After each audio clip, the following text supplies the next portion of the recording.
So yan, good morning at hindi ko alam kung good talaga kasi may bagyo dito sa amin, signal number 1. Saka yan, pansin nyo, umuulan na naman oh. Si Marcos, nasa loob ng sasakyan, hindi makalabas sa uulan. At nagagawa ng content kanina, kaya na ngayon umulan yan, pansin nyo, umuulan oh. Ako naman dito nakapayong. Si Commander, nandun kala Ate Isabel. Na-interview lang si Ate Isabel kasi may dinala kami dito. Dala na namin yung pinangako ni Ate Isabel ni Commander na mga sisiw na alaga nilang 45 days. At nadala naman, nandun naman. So, ayun, dito lang inaantay si Commander para alalayan.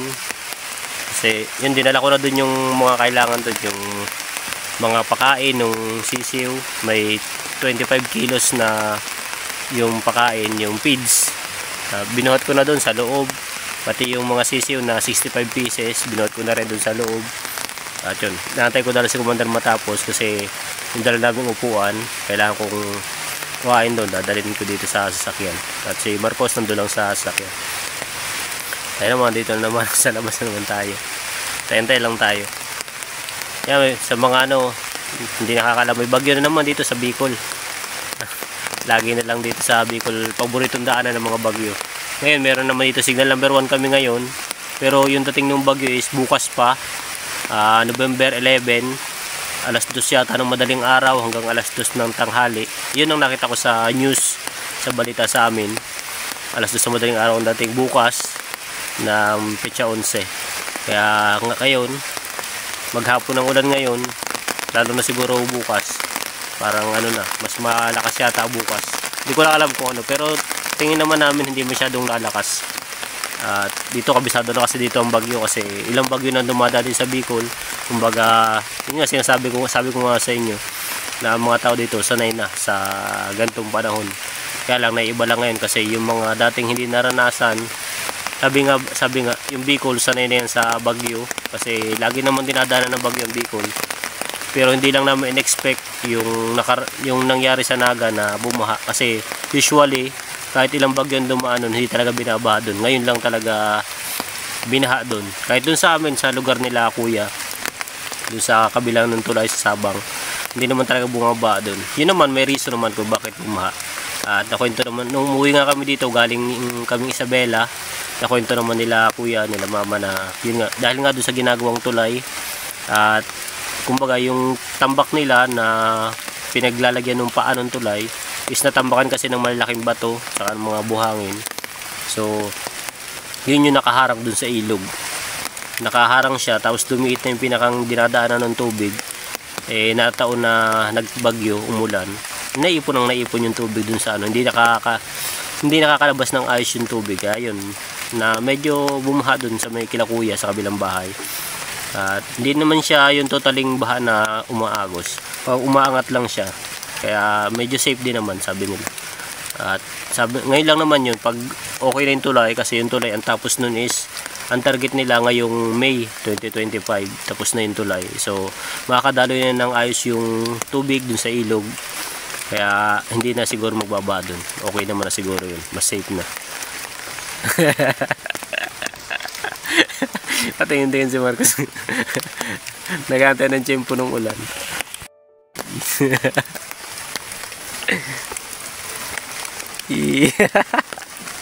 Kakot ka mo. Nagtila na kanina, nagulan na naman. Nagagawa kasi siya ng content doon sa likod ng sakyan. Tapos nakalapag lang yung camera doon sa baba. Pag sasalitaan niya ng ilang may uulan na, pasok ulit siya sa sakyan.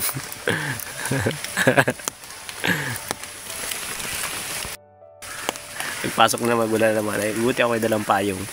Tayo kung dala itong payong na to, kahit maliit, at least hindi tayo nababasa.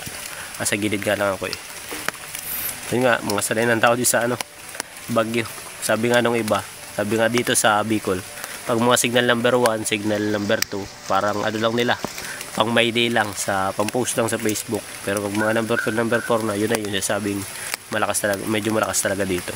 Kasi dito naranasan na dito yung signal number 5 at 6 yata yung alam ko na naranasan dito na sobrang bumaha talaga. Bagyong Rosing pa, medyo matagal na yun, Hindi ko sure, 1995 yata, 1996. Basta nasa ganung ano po siya, nasa ganung taon siya. Yung pinakamalakas na dinanas dito na talagang yung bayan ng Kapalonga is lubog talaga. Wala talagang walang makikita talaga na lupa, as in babad talaga siya ng baha. Yun yung pinakang last na pinakang malakas dito na bagyo, yung bagyong Rosing kung tawagin. Yun ang pinakamalakas dito. Tapos sinundan na nung yung Undoy, hindi naman masyado, ay yung Yolanda hindi naman masyadong ano dito, kasi ang pinakang hinagupit ng Yolanda is yung Tacloban, Tacloban saka Samar. Yun ang pinakang ano ng Yolanda, saka itong bagyong Undoy, yan medyo malakas. So yan, tapos si Commander, punta natin doon. So yan, at lumipat kami dito ngayon sa isang ano dito, compound ng mga Manide, kasi may tinutulungan dito si Commander. Hindi ko alam kung napanood nyo na yung isang tinutulungan dito ni Commander na Manide, na ano siya, may itsura siyang bata na nag-aaral. So yan, lipat kami dito at antay natin si Commander. Siya muna yung nagbablog ngayon kasi medyo alanganin yung oras namin ngayon, gawa ng paraulan nga kanina, walang tigil yung ulan. Ngayon lang medyo yung tumigil-tigil yung ulan kasi namantala namin na makalabas. At dito nga lang yung target namin kay Commander, na mai-vlog niya yung mga ano niya. Tapos siguro kami ni Marcos, napuntahan pa naman namin yung mga beneficiary na may mga vlog naman siya naka-ready. So yan. Siguro i-edit na lang niya. Mga galing naman kami sa mga beneficiary niya. Parang si Commander na lang muna ngayon yung priority namin ngayong araw na to. Yan, medyo masama lang talaga ang panahon. Grabe ang panahon dito, nakakalungkot na.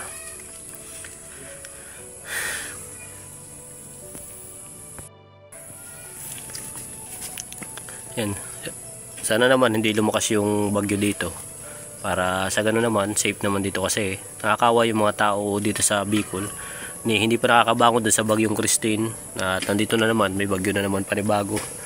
Nakakawa kung sakaling lalakas itong bagyo ito, pero tingin ko naman parang hindi naman siguro lalakas. Hindi naman siguro lalakas itong bagyo na ito, at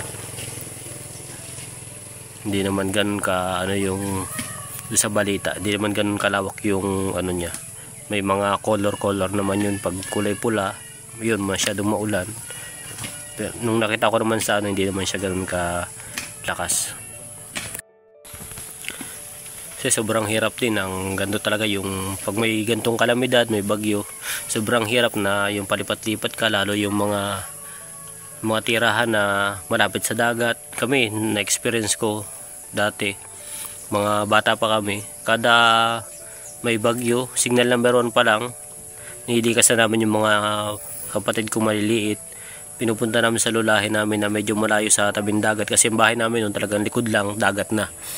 Yung minsan nga, yung pag medyo high tide, abot sa silong namin yung tubig ng dagat, yung alon. Kaya yung pagka signal number 1, nililikas na namin sila para sa ganun, safe sila. At nagkakataon nga na sila naglilikas na doon. Ako, nagpapaiwan ako doon sa bahay para kahit paano may bantay, kasi mahirap din naman iwanan yung bahay na, oo nga, safe nga naman yung mga, kaya lang babalikan naman namin, wala na yung mga gamit, kaya kailangan may maiiwan doon. Ako nagpapaiwan doon madalas, kasi ako naman noon magdamog akong gising kasi binabantayan ko yung bahay, in case pwede man akong tumakbo agad, mabilis man ako makakaalis doon sa bahay. Kaya ako yung nagbabantay doon sa bahay namin dati pag may bagyo. Ako yung naiiwan, minsan si Papa, ganun, kami dalawa ni Papa ang tulog doon. Basta ang importante doon, mailikas namin yung mga kapatid namin maliit, mailipat namin sa lulahin namin, tsaka yung mga importanteng mga papeles, kagaya ng mga birth certificate namin, mga importanteng papel na mama, mailipat namin. At mahirap na pag inarod ng bagyo yung mga yon, ang hirap kumuha ng requirements ngayon, sobrang hirap kumuha ng requirements. Grabe yung ano ngayon, kailangan mo, minsan sabi nga nila kukuha ka lang ng ID, kailangan mo pa ng ID eh. Kaya kailangan kumuha ng ID kasi wala kang ID ginagamit. Tapos kukuha ka ng ID, hahanapan ka ng ID. Yun ang hirap sa Pilipinas. Kaya kami, priority namin talaga pag ganun lilikas, yung mga importanteng documents namin, yung mga birth certificate, mga kung anong papel na kailangan namin maisalba. Yun ang priority namin. Yung mga damit hindi na masyado, kasi anytime naman pwede kang bumili ng damit. Pero yung mga ganun requirements is kailangan mo talagang ingatan, kailangan mo alagaan, kailangan mo ma-save agad. Kasi sobrang hirap pag nawalan ka ng ganun. Ang hirap magpa-asikaso, syempre gagastos ka, o minsan pa hindi pa pwedeng kukuha ka ulit ng ganun kasi isang copy lang pwede nun. Yung mga ganun time, kaya pinapriority namin yung mga importanteng requirements na maisalba agad. Yan, tayo natin sila Marcos doon, bablog lang doon. Yan, ito yung compound ng mga manide. Yan. Kaso marami nang umalis dito, marami nang lumipat kasi itong lupa nila dito is tapos na yung kontrata nila na 10 years yata. So nagkanya-kanya na yung mga manide dito. Meron doon sa parte doon, meron naman naglipat dito. Yan. Saka doon sa unahan doon. Hanggang doon sa unahan. Mga naglipat na sila. Nagkawatak-watak na. Pero mas marami doon sa may parte doon. Sa kabila doon ng Danawan. Kasi yun yung parang binigay sa kanila na lupa na pwede lang pagtirikan. Sa may parte doon. Hindi lang kita din sa camera natin. Pero medyo malayo sa kalsada. Mga kapwa natin manide, mga original Pilipino. Smarties. Iglasaw na naman. Ayan, umuulan na naman. Grabe yung panahon. Tignan nyo po, sobrang dilim ng langit.